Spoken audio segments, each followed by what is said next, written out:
সামনেই লতা ভরেছে সাদা ফুলে, বিলেতি নাম মনে থাকে না, নাম দিয়েছি তার তারা ঝরা। রাতের বেলায় গন্ধ তার ফুল বাগানে প্রলাপের মতো। আপনারা এতক্ষণ যে গানের বা কবিতার চরণ শুনলেন, এটি আমার নয়, বিশ্বকবি কবিগুরু রবীন্দ্রনাথ ঠাকুরের। এতক্ষণ যে ফুলগুলি দেখলেন, রবীন্দ্রনাথ এই ফুলটির নাম দিয়েছেন তারা ঝরা। নীল আকাশে যখন রাতের বেলায় তারাগুলো জল করে, রবীন্দ্রনাথ সেই জল করা সাদা তারাগুলোকে এই গাছের কাছে নিয়ে এসছেন। সাথে রয়েছে তার গন্ধ ভরা অ্যারোসল।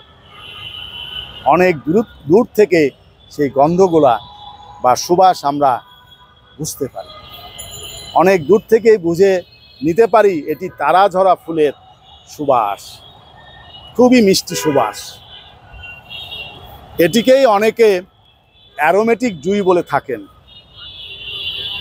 আসলে রবীন্দ্রনাথের নাম দেয়া তারা ঝরাটি মাঝখানে কিছুদিন ঝরে গিয়েছিল, এখন সকলের সামনে সে তারা ঝরা হয়েই উপস্থিত হয়েছে।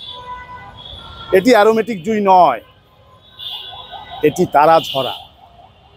এর বৈজ্ঞানিক নাম ক্লিমেটিস গৌরিয়ানা। সাধারণত এখন বলা হয় ক্লিমেটিস। ক্লিমেটিস এটা গণের নাম, আর পুরোটি নাম ক্লিমেটিস গৌরিয়ানা। এই ফুলটি ভালোবাসেন না এমন লোক খুঁজে পাওয়া যাবে না।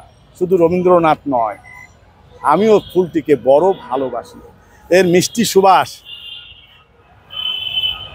নিলে যেন দীর্ঘায়ু লাভ করা যায়, অনেক দিন বেঁচে থাকা যায়। এই জন্যেই রবীন্দ্রনাথের অনেক পছন্দের ফুলের মধ্যে একটি ফুল ছিল তারা ঝরা। সেটি তিনি সম্ভাষণ কবিতায় তুলে ধরেছেন।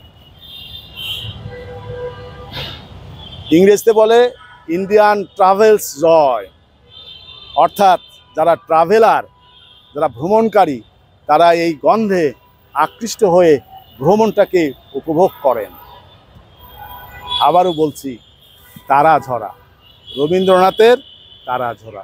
এটি আমার ঢাকা বিশ্ববিদ্যালয়ের উদ্ভিদ বিজ্ঞান বিভাগের গার্ডেনে এখন ফুলে ফুলে ভরে গেছে। এটি আপনাদের সাথে শেয়ার করলাম। ফুলকে ভালোবাসুন, ফুলকে উপভোগ করুন, গাছকে ভালোবাসুন, গাছের প্রতি যত্নবান হন। দয়া করে ফুল ছিঁড়বেন না। গাছের প্রতি কখনোই তার প্রতি আক্রোশ হয়ে গাছের প্রতি কষ্ট দিবেন না, গাছকে ভালোবাসবেন। সকলকে অনেক অনেক ধন্যবাদ।